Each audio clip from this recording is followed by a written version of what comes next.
Winning comedian, actor, MC, and a #1 best-selling author with over 15 years of stand-up experience. He's a top 40 under 40 honoree and has performed across Canada and the U.S., selling out clubs, theaters, and corporate events with high-energy, sharp storytelling. He's also the creator and executive producer of the docuseries Run with the Bull and the mind behind original projects like the animated series Tony Creek. You may have seen him at iconic venues like the Comedy Store in LA, the Laugh Factory in Chicago, and the House of Blues, along with appearances on television and comedy festivals. Eric Johnston, welcome to the show.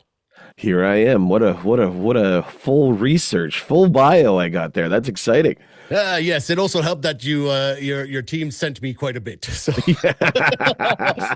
Hey, knowledge is power, my friend. Knowledge is power.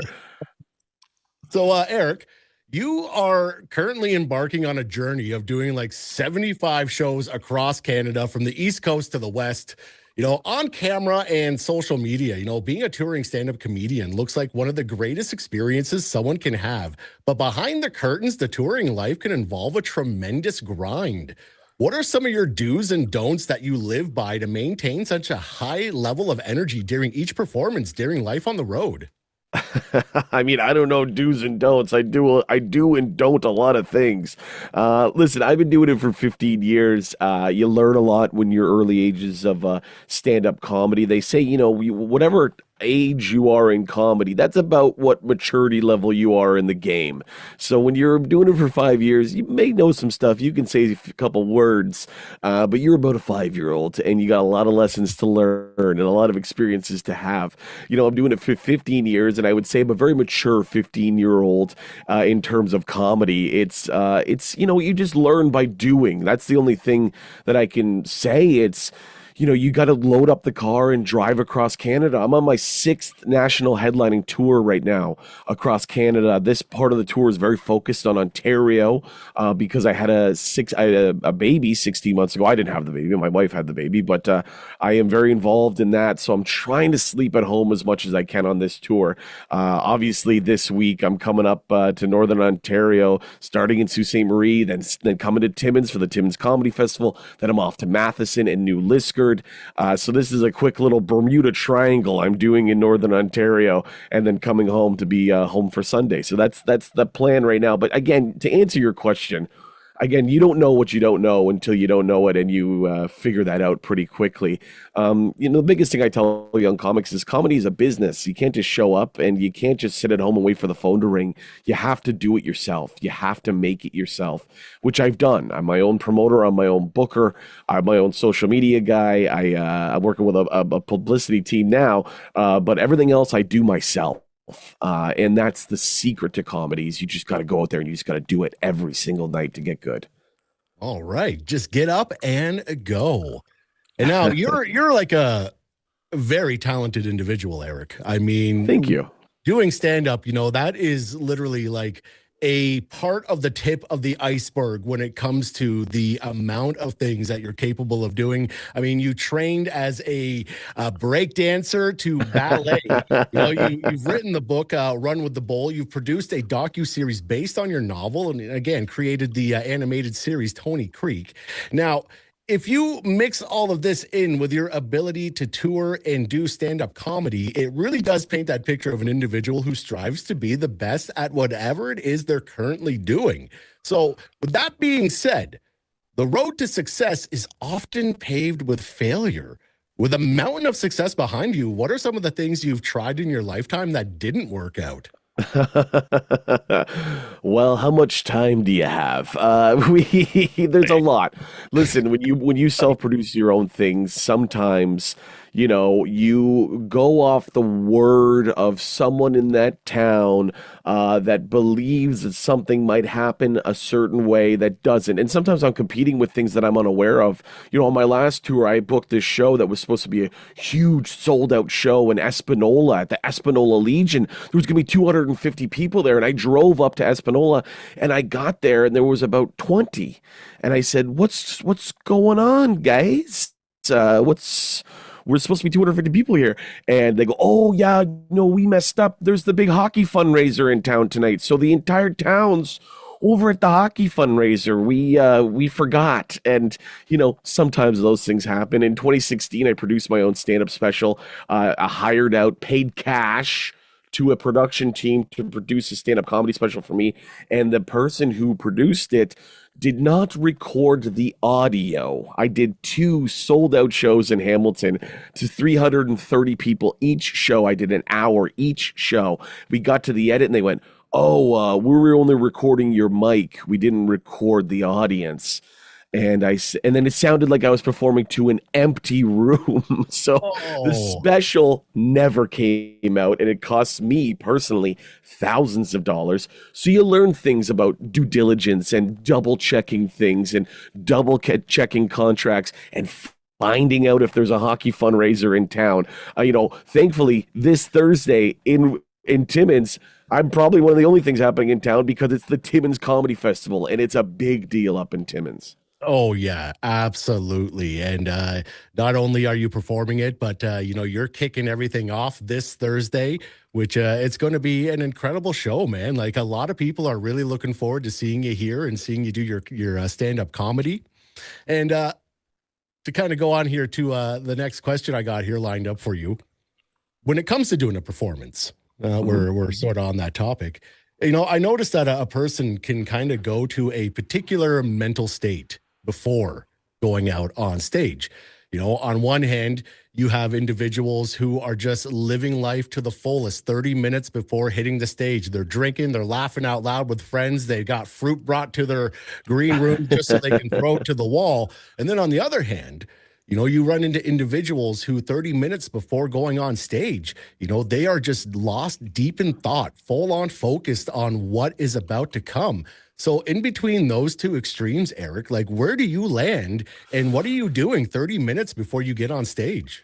Yeah, I mean, I would say I land perfectly in the middle of that. Usually I have to drive. Like I'm driving from Sault Ste. Marie on Wednesday to perform in Timmins on Thursday, and that will be a 6, 7 hour drive through the woods. I get there, I run my own door, I run my own merchandise, I sell my own merchandise, I set up the show. So usually I'm doing a lot of that kind of work. And then, yeah, I'll have a drink, take the edge off, as my mom would say, relax. And I can talk to, people. And I usually talk to people as they're coming in when I'm standing at the merch table and stuff like that. So it's kind of from the time I get to that town, I am in show mode. I am in working mode, whether it's on the production side or the performance side. But, sometimes I'm ready to go at all times. I mean, I wouldn't say I'm not nervous anymore because I think if you don't get nervous, it means you don't care. And if you don't care, you shouldn't be doing it. I care a lot, but my nerves have they've reformatted into excitement. I feel like the tour is called Son of a Bull that I'm on. My father was a professional wrestler. His name was Bull Whip Danny Johnson out of Hamilton. And, I feel like a bull. If you watch the PBR, right before the cowboy kind of nods and that gate swings open, I'm the bull there going, let's go, let's go, let's go. And when that gate swings open, well, my host, Jordan Armanese, when he introduces me, I am in a whole new space. And I say that my on-stage persona is just an extremely exaggerated version of myself. You're taking my entire story, my background, and my act, my hour, and just firing it out of a cannon. I'm an extremely high energy comedian, and I find that's a good way to get people's attention, to pay attention to you if you're the guy kicking and dancing up there, but it's also the way I express myself. So I could be totally chill and they go, Eric, you're on in 5. And then I just kind of lock into this space of like, now it's my time to perform. I'm going to put the producer down for a sec and then perform. And then I do an hour and then I immediately go back to producer because I am immediately back at the merch table selling my own merchandise because this is Canadian comedy. You have to do it all. Yeah, yeah. And it's got to be a challenge, to wear all of those hats all at once. If you could get assistance in just one of those departments, like which one would it be? I mean, all of it. Jeez, I need a full team. Like I said, I'm working with a publicist now who I love, and we're getting a lot of great publicity for the tour. But if I would hire out everything except for the actual performance. But I do still love it. I love because I sell my own merchandise. I get to look in the eyes of every single person who just saw me perform and talk to them and get to know them and get to know their story. And to be honest, in my hour, there's some heavy stuff. There's Yeah. stuff about drinking and losing a parent and mental health, addiction. These are all elements in the show presented in a very funny way. Obviously, it's a comedy show. I'm not up there crying, but I have stuff about fertility treatments. My wife and I going through fertility treatments to have our son Jet, who's 16 months old. And often at the merch table, it's a whole nother level of connection. People go, because my dad passed away when I was young, people come up to me, oh, I lost my dad when I was young. Thank you for telling jokes about that and making it easier for me and letting me laugh at it. And or my wife and I just went through fertility treatments and I've never heard a comic talk about it on stage. Thank you for doing that. So, I mean, as much as it's a grind, I do love every aspect of it. I wish I had a time machine, or I wish I had a portal that I could jump into and go from, Hamilton to Sault Ste. Marie, and then portal to Timmins, and then portal to Matheson, and then portal to New Liskeard, and then portal home.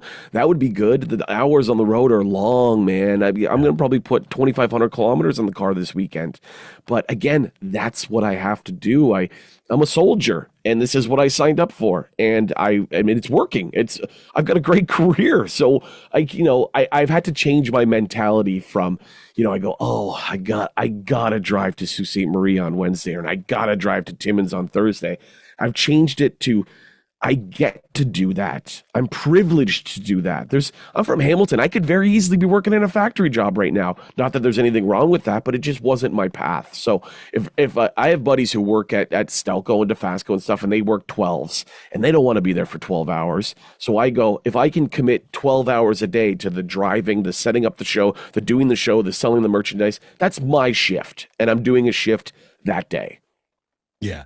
But, to also just be fair, it is very valid, living, your personal dreams and your personal reality, right? It still comes with trials and tribulations, and like a long drive can be absolutely taxing. And when you are spending that much time in the car, what are you doing to pass that time? Are you listening to music? Are you listening to other comedians? Do you have audiobooks that you're listening to? Yeah, I mean, who knows? It's sometimes you listen to music for a couple hours, you get bored of that, you switch over to a podcast. I'm not a huge Joe Rogan guy, but it's great that the podcasts are 3 hours long. You listen to a couple of Joe Rogans and you're there. And then on this tour, I have my opening act and host. His name's Jordan Armanese. We grew up together. We grew up around the corner from each other. We both made it in stand-up comedy, and I take him on the road because I like spending time with him. And we talk about the past, and there's a lot of remember when, and we share old road stories of times that we've done, terrible hell gigs on the road together, and we laugh. And then, we stop at a gas station, and he gets a 2-day-old roast beef sandwich and asks me, hey, you think this is good? I go, no. He goes, all right, I'll get one. And it's a lot of fun. It's not the big luxurious, rock star, we're on the tour bus lifestyle. It's me and my buddy in a car full of merchandise and a dream. And we just go town to town. And it pays off, man. When we get to these places, people are so excited. This is my 10th show in Timmins in the last couple of years. I love coming up to Timmins. I have friends, and I feel like I have a family in Timmins. And, I've done all the venues. I've done the big high school venues. I've done the Full Beard Brewing Company, the Dante Club. I've done when the Working Class was still around, the punk rock bar. I did a couple shows there. And then now I'm at Club 147, which is a billiards hall, which I will ban people from playing pool while I'm on stage. But, you go to these different kind of venues, but you see the same faces. People are excited that I'm coming back. And not only are they coming back, they're bringing their friends, they're bringing their family, they're bringing their parents. I'm everyone's parents' favorite comedian. You know what I mean? Because I have all this stuff about the 90s and what my parents were like. And they go, oh my, I got to bring my mom, I got to bring my dad to this show. And it's a full family affair. When I say family affair, probably 19 plus. It is a bar, and there is swearing in the show. But from 19 to 89, come on out on Thursday to Club 147 for the Timmins Comedy Festival. Presents the Eric Johnston Son of a Bull comedy tour. Oh man, you're doing like half my job. I'll give you some bites. I'll give you some clickables. So here's one that is a little bit of a deeper question. Sure. And I would love to get your opinion on this, because as we continue to go deeper and deeper into this age of AI, and I'm sure this is something that, you almost hear about and it becomes like a sore spot, because it's something that is a huge topic.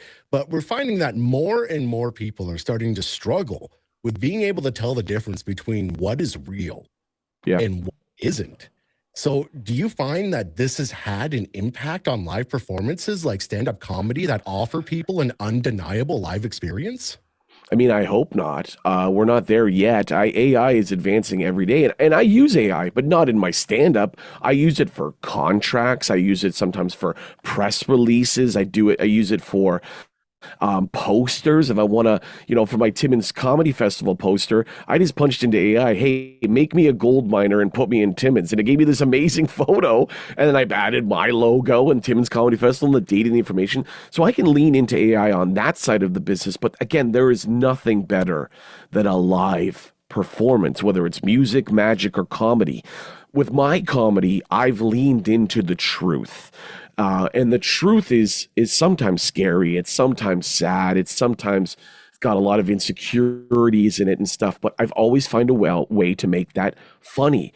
I got a dead dad who died 9 days after my 13th birthday, which is so traumatic, but I found a way to make that funny. Not only make it funny, but in a way to honor my father and his story and his legacy. And again, back to the fertility stuff, that was one of the most insecure moments of my life. My wife and I, when it wasn't working, we would hold each other and cry. But then I went back and I wrote like 15 minutes of material on it. AI cannot do that. You can give it the best prompts in the world. You could use AI to create a prompt to give back to AI, and it still wouldn't be that good. So I think there is something for the live performance, obviously. And I'm noticing a shift. There's so much AI on the internet now that people are going, I don't even want to see this anymore. Where's the good stuff? Like that Sora app that came out a couple months ago, where it was all AI social media. It's already out of business because it was cool. Oh, I'm going to make myself look like Clint Eastwood in an old Western, and it's your face. And it's a fad. It's not. Really, every human is looking for connection, and you cannot connect with AI. You can connect with live stand-up comedy this Thursday at the Timmins Comedy Festival at Club 147. I can't help myself. Yes, right there on basically the corner of Mountjoy and Belanger. Right Oh, there. So wait. very, very accessible spot. Oh, man, when I first moved to Timmins, I was calling it Bellinger. Oh. Do not mess up the Francais pronunciations. It's above a Chinese food restaurant, I think, if I remember correctly. Right behind a sushi place. Yeah. Like, there you go. To be honest, the door that I see, because I walk to and from work, and I always walk past the doors, but there's no handles on the door. So sometimes I'm wondering, like, okay, is this the back door? Or is this a situation where, during a Friday night, you got a bouncer standing out front? Because again, no nightlife, right? I go to bed at 5 p.m. Yeah, smart man. I get up at 3 a.m. every single day to do a morning show, so I have no social life. I'm going to come out to the show Thursday night. I'm going to be the guy you're like, is he asleep? Yeah. You better not. Wait, don't worry. You can't sleep in my show. It's too high energy. You got permission to give me a little... like, hey, come on, get up there. Well, my opening act is very muscular on steroids. He'll slap you around, no problem. He's like my bodyguard and my opening act. So, but yeah, hey, if you are tired, you'll be awake by the end of the show. After I sell you a T-shirt or a bottle of hot sauce, you're free to go to bed whenever you want. Yes, and make sure if you are at the Eric Johnston show this Thursday, grab a T-shirt, grab something, right? Like, I mean, merch is where the money's made on the road. To be honest, I'm going to be pretty transparent with your audience. I'm making money to do the Timmins Comedy Festival, but gas is $1. It's down a little bit now, but it's $1.70 a liter in Hamilton. And, I'm driving 8 hours. Then I'm driving 7 hours. Then I'm driving 2 hours. Then I'm driving 2 hours. Then I'm driving 7 hours home. That stacks up. It's hundreds of dollars in gasoline, plus lodging. Plus you got to feed yourself. Merchandise. And that support at the merch table means so much to not just me as a comedian, to any live entertainer. We lug that stuff across Canada in the hopes that you buy it. They don't, they come up and they go, great show. And then I start going, well, T-shirts are 25. Hot sauces are 15 each, 2 for 25. And I don't want to feel like they're being sold, because everyone hates that feeling of being, like a timeshare presentation, like, oh, you got to be sold something. But I think by the end of the show, people are so bought into my story and my love of this that they can't help themselves but support. And that means more to me than anything. So yeah, get some merch at the merch table. And you're right. You know, there's almost like this frown upon self-promoting right now. You know, like I Sure. think people have had it, you know, pushed in their face from their friends with their bands and everything Yeah, so often. I do see we are running out of time, so I got one more question here for you, Eric. This one sure. is a simple but complicated one. Just tell me something you're really grateful for, and then something you're looking forward to. Again, this career that I've built, I'm very grateful for. It's been a long road, 15 years doing stand-up comedy and good shows, bad shows, and late nights and long drives and stuff. But when I get on stage, it all, works out. And I'm very happy with where I'm at. And Canadian comedy is so tough. There's such a low ceiling, and I've made it my absolute mission to smash that ceiling wide open and go as far as I can. So I'm grateful for that. And I'm grateful for the fact that I have the support of my wife, who, when I go on the road, she watches my baby and, she loves it and loves me, but she's also kind of like, so when are you coming home? What's the travel home day?